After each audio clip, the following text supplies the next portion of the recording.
Que bom que você chegou até aqui. Essa é a segunda parte do nosso vídeo e eu desejo que você realmente continue assistindo e que você possa de fato estar aprendendo alguma coisa nova com aquilo que eu tenho compartilhado com você. Bom vídeo!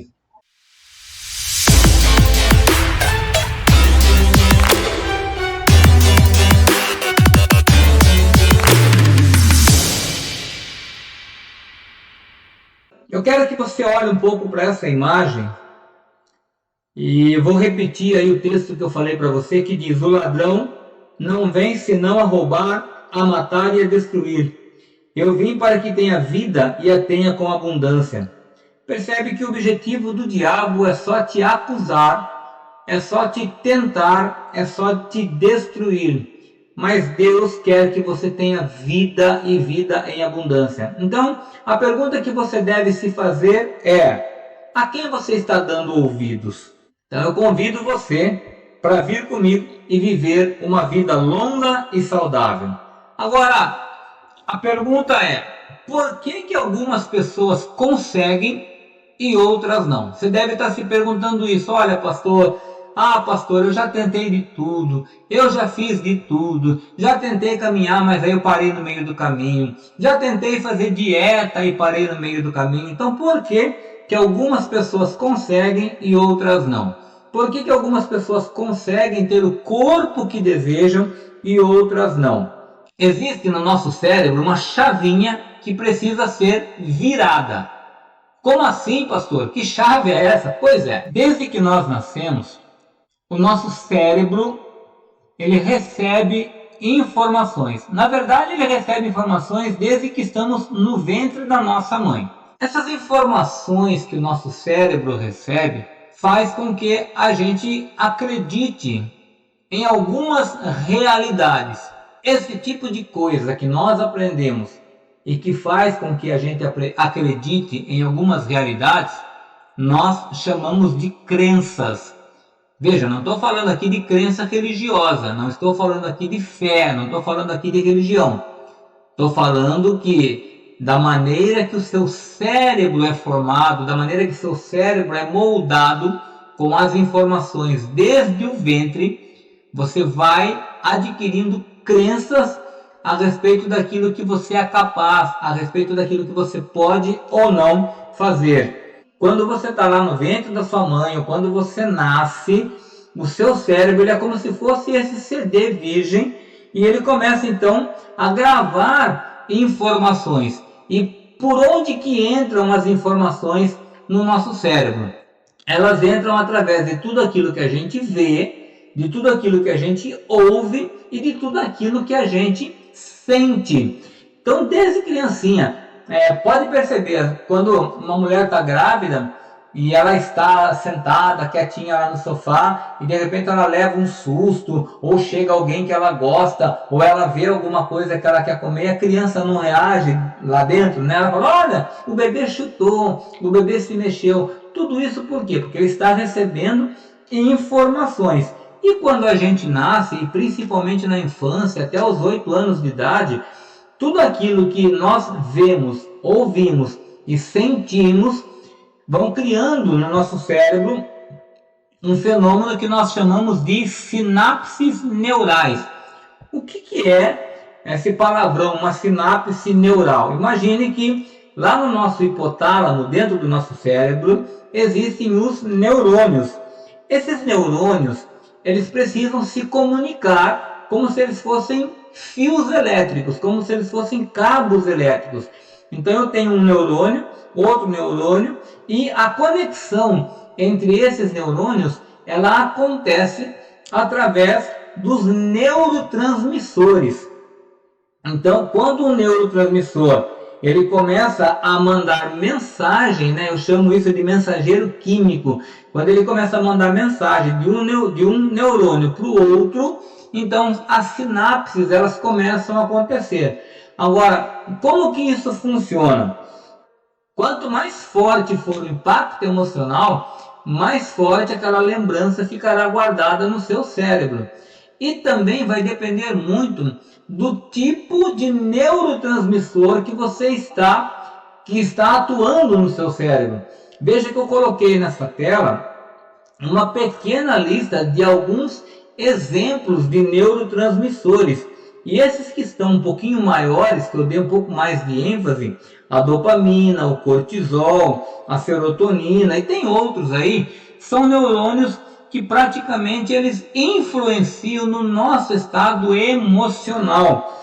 Existem momentos em que você está triste, em que você está feliz, que você está agitado, que você leva um susto e você quer sair correndo, ou que você se vê diante do desafio e quer brigar. Então todas essas reações externas, todas essas reações físicas que o seu corpo apresenta do lado de fora, antes elas aconteceram aqui na sua mente e mandaram todo o comando para o seu corpo. E aí você deve estar se perguntando agora, caramba, essa informação é muito complicada para mim. O que isso tem a ver com a minha fome? O que isso tem a ver com a minha ansiedade? O que isso tem a ver com o fato de eu não conseguir emagrecer ou de eu não conseguir fazer uma atividade física? Olha só, dependendo de como foi a sua infância, se você foi uma pessoa que viveu uma vida de fartura, se você tinha todos os brinquedos que você gostaria de ter, se você morava numa casa bonita, que oferecia segurança, tudo isso você criou então uma sinapse muito positiva de que você sempre ia ter tudo aquilo que você precisasse.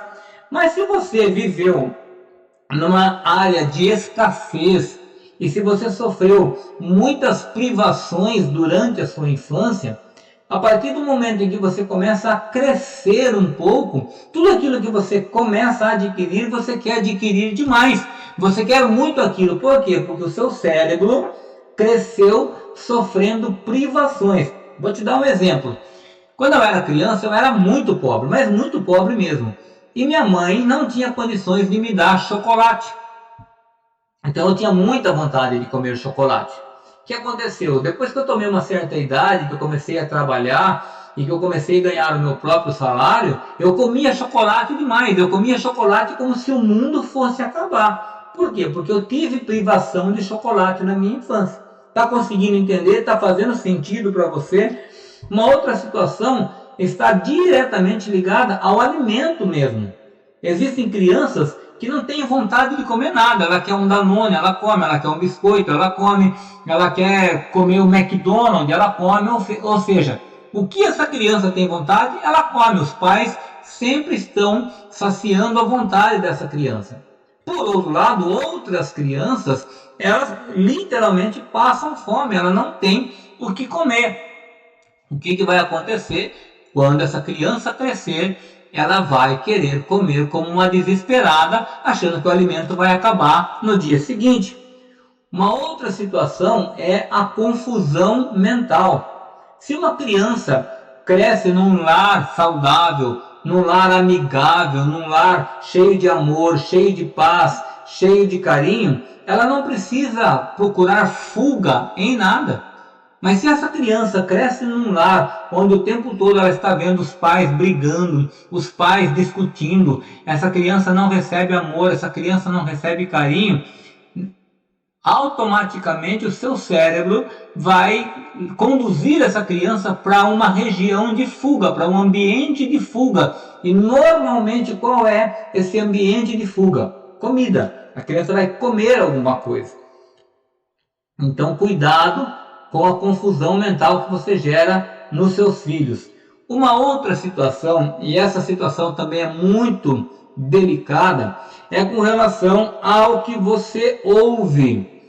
Se você foi uma criança que durante a sua infância você ouvia palavras positivas de seus pais, palavras do tipo, olha, você vai crescer, vai ser muito bem sucedido, você vai ter um futuro brilhante, as pessoas vão admirar você, você vai ser um empresário, uma empresária, você vai ser um homem, uma mulher muito bem sucedido. Então você cresce acreditando que para você tudo é possível.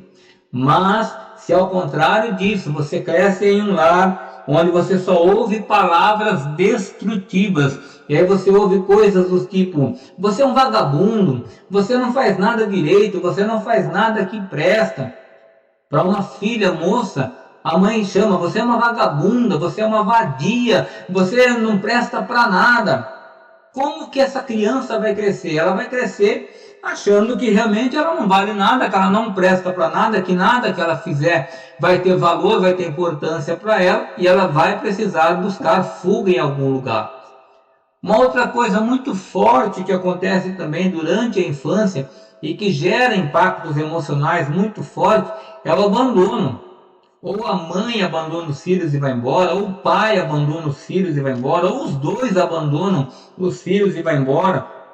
E aí, qual é a mensagem que tem na mentalidade dessa criança? Poxa, se o meu pai ou se a minha mãe eram pessoas a quem eu mais amava, e eu também acreditava que eles me amavam, mas eles me abandonaram, então se eles me abandonaram é porque eu não tenho valor nenhum, é porque eu realmente não presto.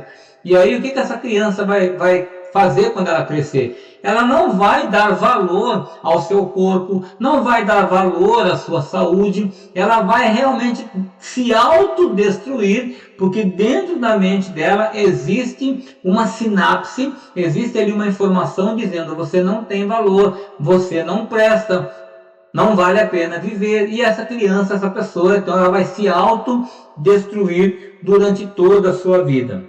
Uma outra situação também é a rejeição. Existem crianças que quando ela era criança, ela tinha toda a atenção dos pais, mas depois nasceu um filhinho mais novo, e aí toda a atenção dos pais foi para essa criança mais nova, e esqueceram da criança mais velha, e essa criança mais velha acabou se sentindo rejeitada, e por causa disso ela precisa buscar fuga em algum lugar. Bom, não importa qual seja o motivo, em 90% dos casos, a fuga das pessoas é a comida.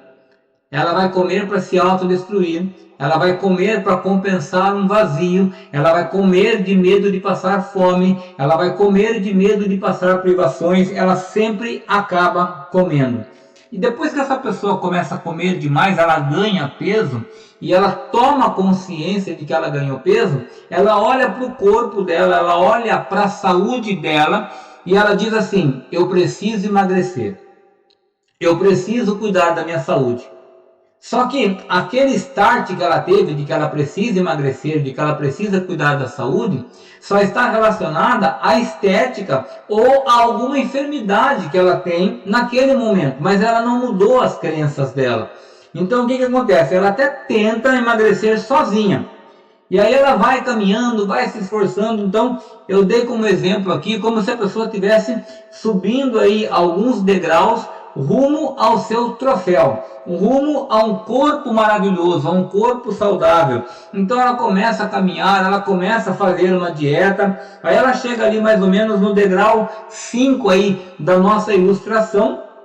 Só que como ela não mudou as suas crenças, o que acontece? Ela desiste porque ela vai encontrar dificuldades, ela vai perceber que tem que ter uma decisão, tem que ter uma persistência, tem que fazer valer a pena. Como ela não mudou as suas crenças, ela ainda tem aquele sentimento de autodestruição, ela ainda tem aquele sentimento de escassez, ela ainda tem aquele sentimento de abandono, ela tem aquele sentimento que ela não vale nada. O que acontece? Ela desiste e ela volta e recupera todo o peso que ela perdeu, e às vezes acaba recuperando até um pouco mais.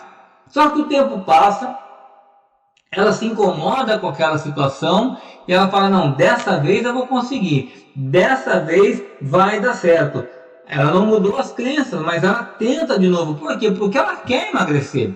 Todo mundo quer ter uma vida saudável, todo mundo quer ter uma vida onde as pessoas possam olhar para ela e admirar. E eu não estou falando aqui com relação a emagrecer, dando ênfase ou fazendo apologia à gordofobia. Não é nada disso. Eu estou falando de saúde mesmo.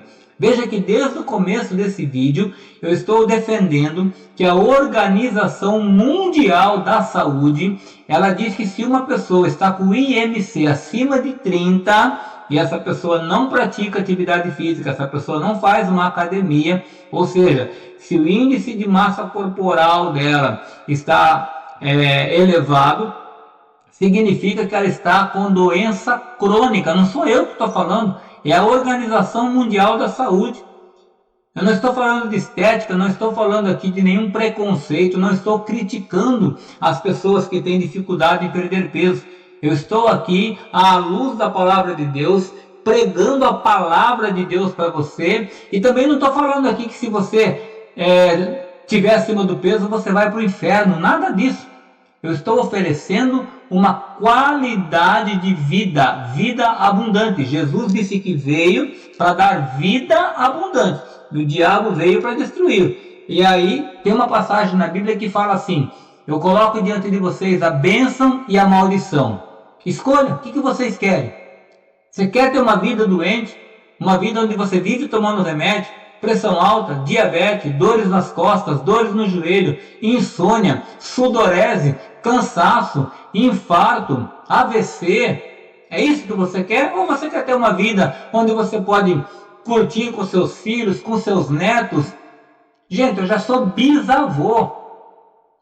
E eu tenho saúde suficiente para sair correndo com os meus filhos, para sair correndo com os meus netos, com o meu bisneto, porque eu tenho uma saúde maravilhosa.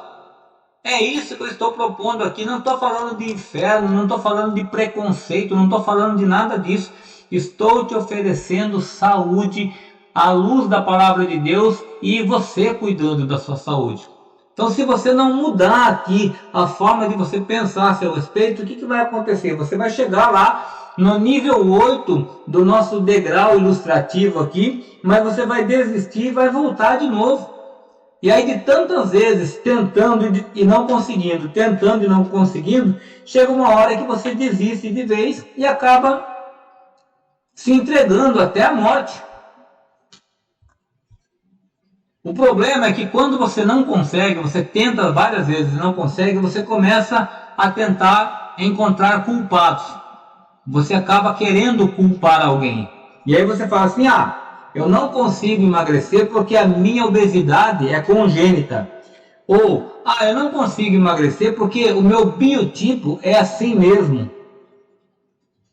Na verdade, se você não tem nenhuma deficiência hormonal, se quando você nasceu o seu pâncreas era normal, então a principal razão para a sua obesidade é a sua alimentação inadequada e o seu sedentarismo. Você precisa aprender a comer e precisa aprender a se mexer.